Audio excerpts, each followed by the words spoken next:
Bom dia, pessoal. Bom dia, sir.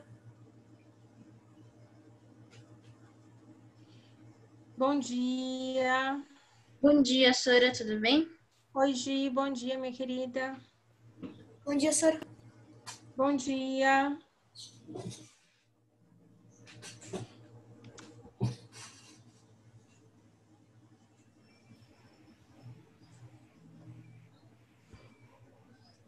Vão abrindo aí a tarefa de vocês, 37.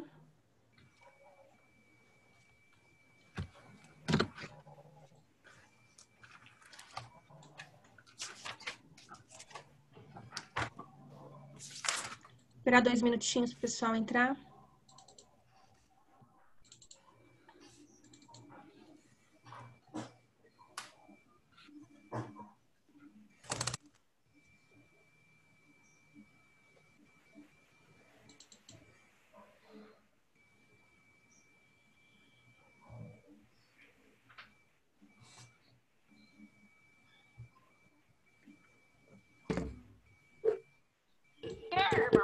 Mas não perdi nada porque eu tinha proteção. Pessoal, vamos lá. A tarefa 37 era uma tarefa muito simples de ser feita, né? Você tinha que escolher aí 5 pessoas, né? 5 pessoas e fazer metáforas sobre essas pessoas, comparações. Então, você tinha que escolher 5 pessoas, depois o ser para comparação. Um bicho, um objeto, um acidente geográfico, uma planta, um personagem histórico e ver o que os dois têm em comum. Então, ali o exemplo, nós temos do bicho, da raposa. Então, tá lá, por exemplo, o tio, o ser para comparação. Uma raposa, o que os dois têm em comuns? São espertos, né? Um objeto.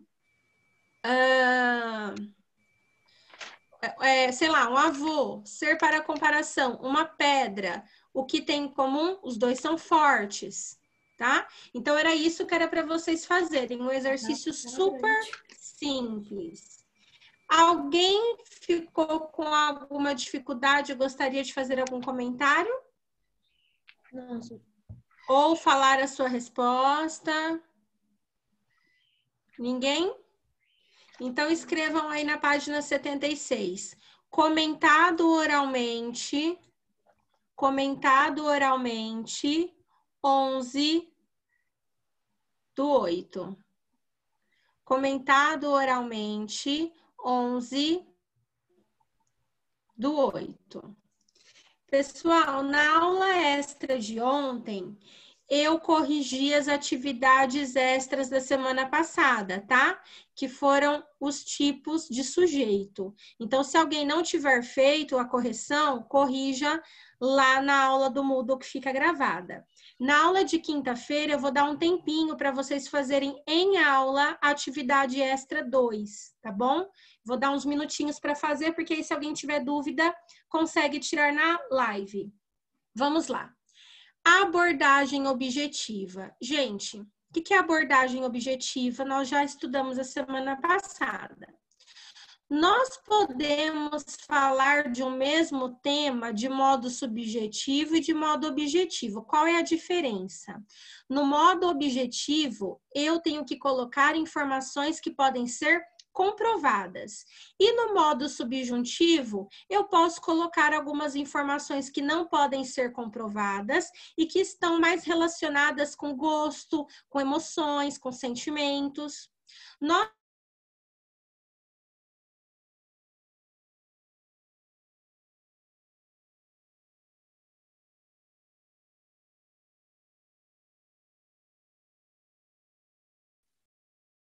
selecionando estudantes de 11 a 15 anos para participar de cursos como teatro, dança, canto, pintura, redação, produção de histórias em quadrinhos, desenvolvimento de jogos eletrônicos, futebol, vôlei, tênis e natação. Então, vamos imaginar que tem uma entidade que está dando esses cursos e que tem um monte de estudantes que querem participar. Mas só serão admitidos candidatos que apresentem algumas condições. Por exemplo, tem que ter interesse nos temas, tem que ter alguma experiência na área, tem que ter conhecimentos e habilidades para para acompanhar as aulas. Ou seja, não é qualquer um que vai poder se inscrever. Para poder coletar essas informações, os estudantes tiveram que enviar para essa entidade 2 coisas: um currículo e uma carta de apresentação, tá?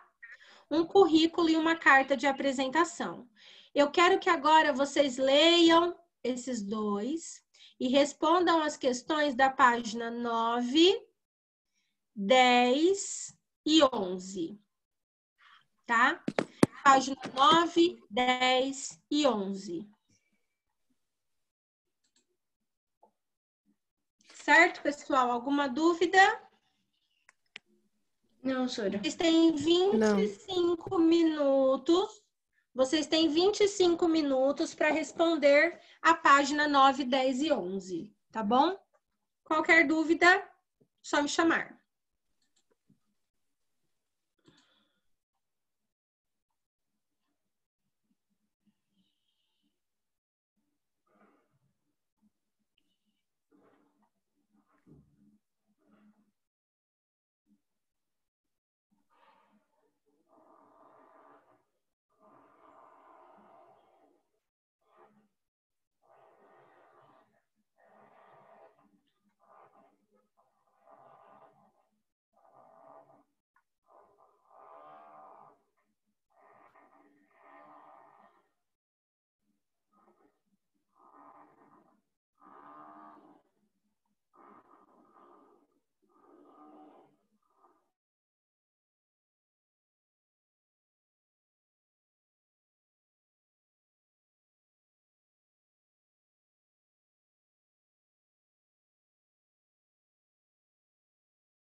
5 minutinhos, pessoal.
Pessoal, mais uns minutinhos.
Pessoal, vamos lá para a correção.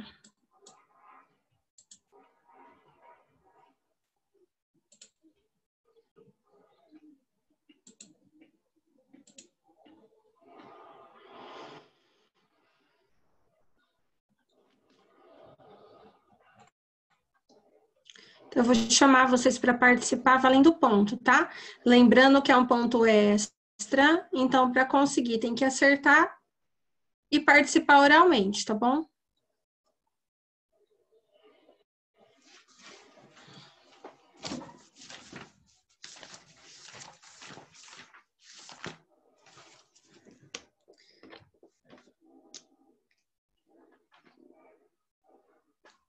Então, vamos lá, pessoal.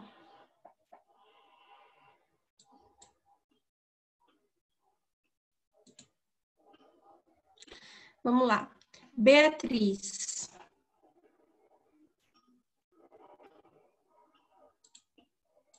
Beatriz, tá aí? Vamos lá, Beatriz? Sim, mas é a Bianca. Ah, tá. Bianca. Bianca. No currículo, alguma informação sobre a candidata à vaga no curso de redação de contos que não possa ser diretamente comprovada no currículo? Não. Não, né? Muito Não. bem, Bianca. Próximo, João. Aqui, senhora. João. Se solicitassem a candidata que comprovasse todas as informações que colocou no currículo, que documentos ela poderia apresentar? Então, vamos completar a tabela. Primeiro, Nome, nacionalidade e idade. nacionalidade e idade. Qual é o documento que ela poderia mostrar, João? O RG. O RG, né? RG, certidão de nascimento, passaporte. Próximo, Pietra.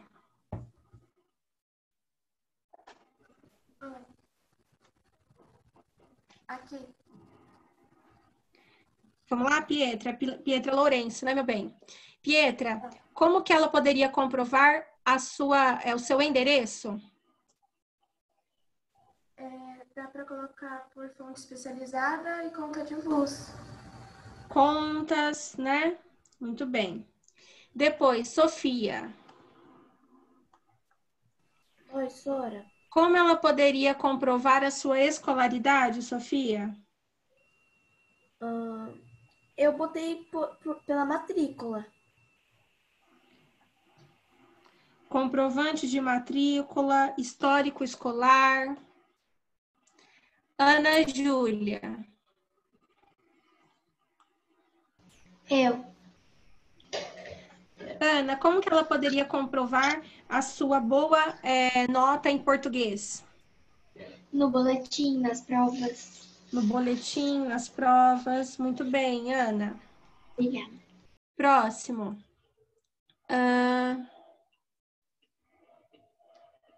Cambuí. Pedro Cambuí. Próxima questão. Cambuí. Vai responder, Pedro Cambuí.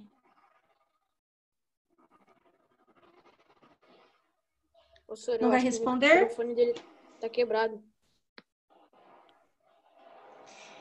Próximo, então. Giovana. Oi, senhora. Gi, normalmente os currículos são organizados em itens com separação de informações de diferentes tipos. Para quem vai examinar os currículos, é mais fácil ler um texto corrido ou organizado em itens? Por quê, Gi? É muito mais fácil um texto organizado, porque é muito mais fácil achar as informações. Organizado em itens, tá? É mais fácil um texto organizado em itens, porque consegue procurar informações específicas mais rapidamente. Então, ele quer ler sobre a escolaridade, ele vai naquele tópico. Ele quer ler sobre informações pessoais, ele vai naquele tópico, tá? Então, é mais fácil encontrar informações específicas sem precisar ler o texto todo. Luca. Eu. Luca. Vamos lá. A linguagem usada na carta de apresentação é formal ou informal? Formal. Formal. O que permite chegar a essa conclusão e por que escolheu esse tipo de linguagem?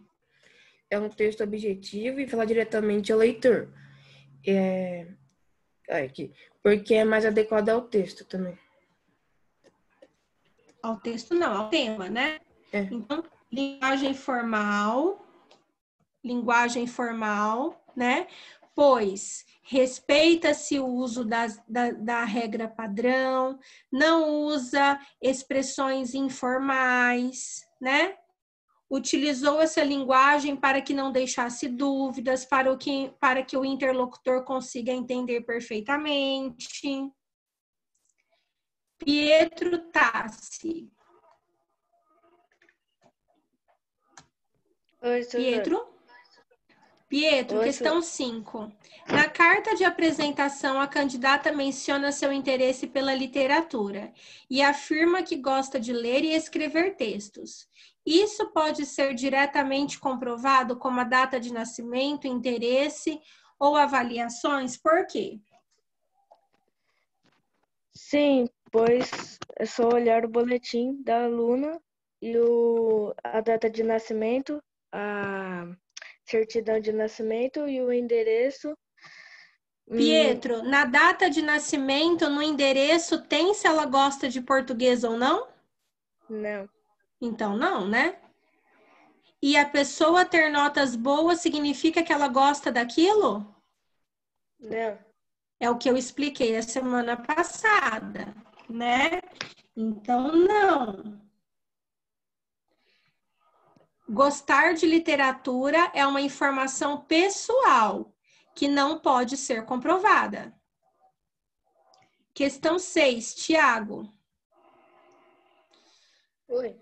Algumas informações não podem ser comprovadas com a apresentação de documentos. No entanto, tem alguns indicadores que nos permitem chegar a essa conclusão.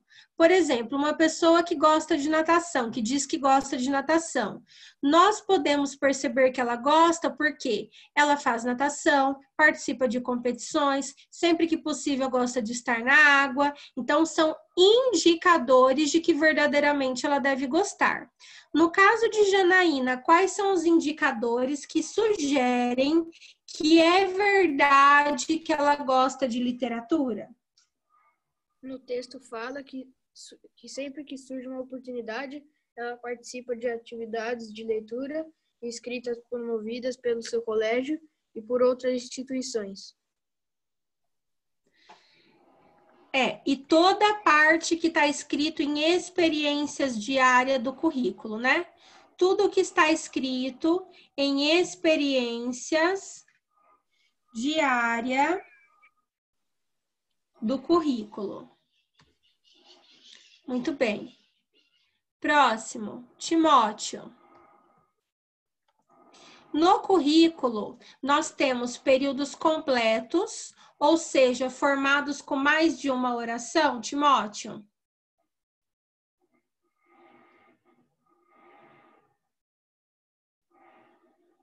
Timóteo.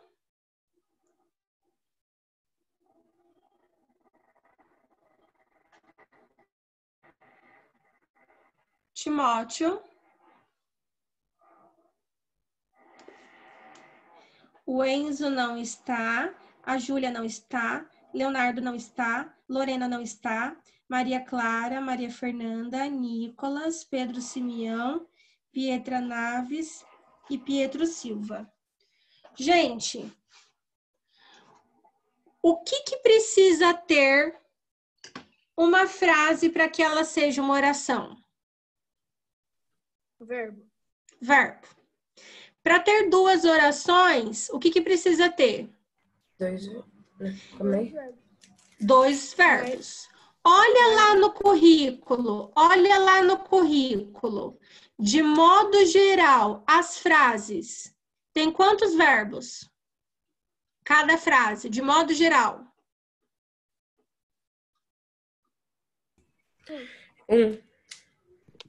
Um. Vamos ver.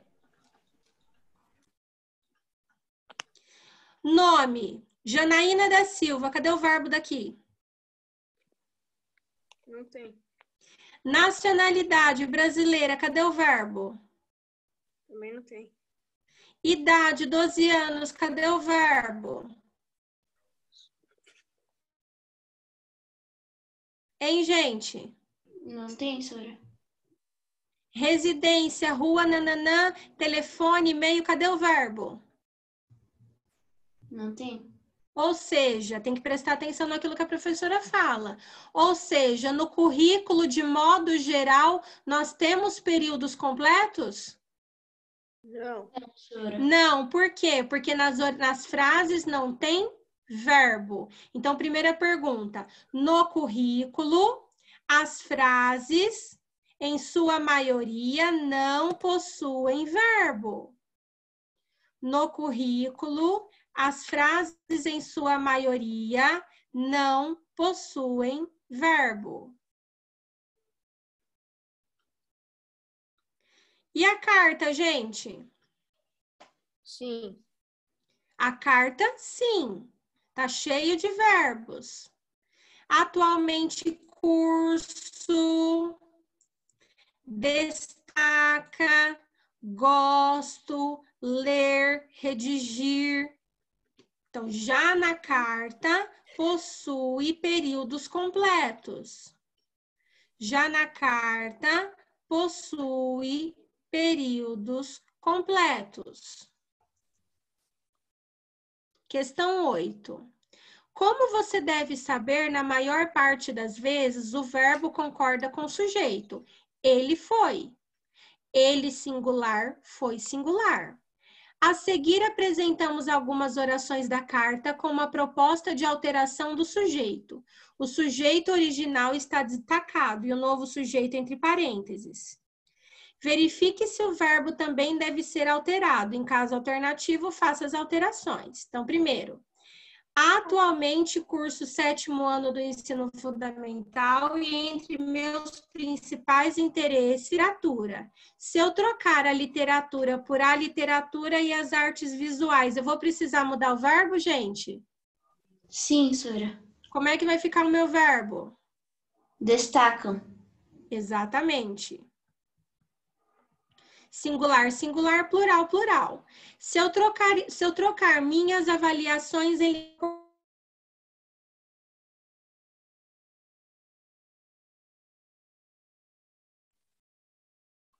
Travou, senhora. Travou. Travou. Se eu trocar minhas avaliações em língua portuguesa, avaliação em língua portuguesa, como que vai ficar o verbo? Senhora, repete, porque tinha travado, senhora. Por minha avaliação, como é que vai ficar o verbo? Senhora, eu não vou mudar nada, né? Não. Travou de novo.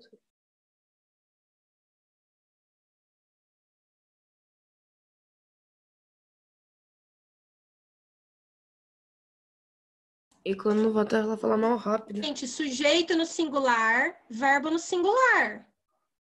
Cadê o meu verbo?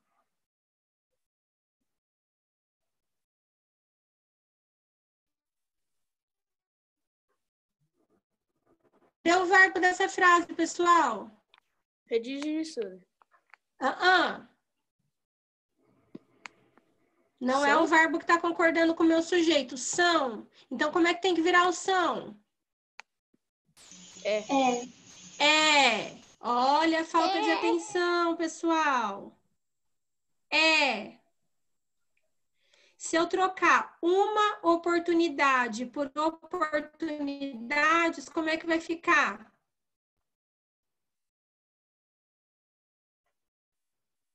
Como vai ficar o verbo, pessoal?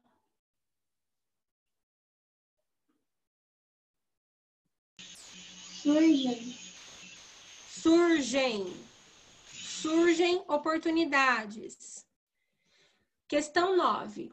Você também sabe que o verbo transitivo, que não exige preposição, é chamado de transitivo direto. Eu pedi para fazer essa página? Pedi, né? Pediu. Pedi. Você também, eu vou deixar, gente, para corrigir o exercício 9 aula que vem, porque senão não vai dar tempo, vai ficar muito corrido.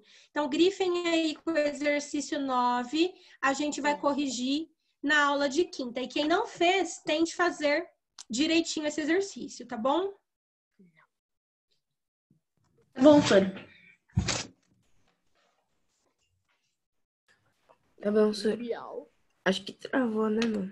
Travou de novo, eu acho. Nenhuma dúvida? Pessoal, estão me ouvindo? Sim. Sim, agora sim, Sônia. Eu vou deixar para corrigir o exercício 9 na quinta-feira, porque senão vai ficar muito corrido agora, tá?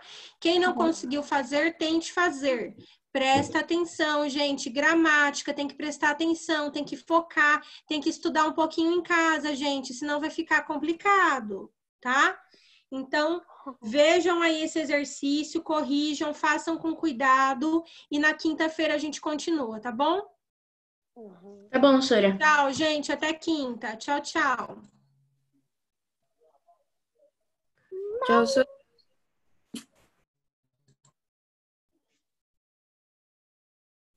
Tchau, Sora.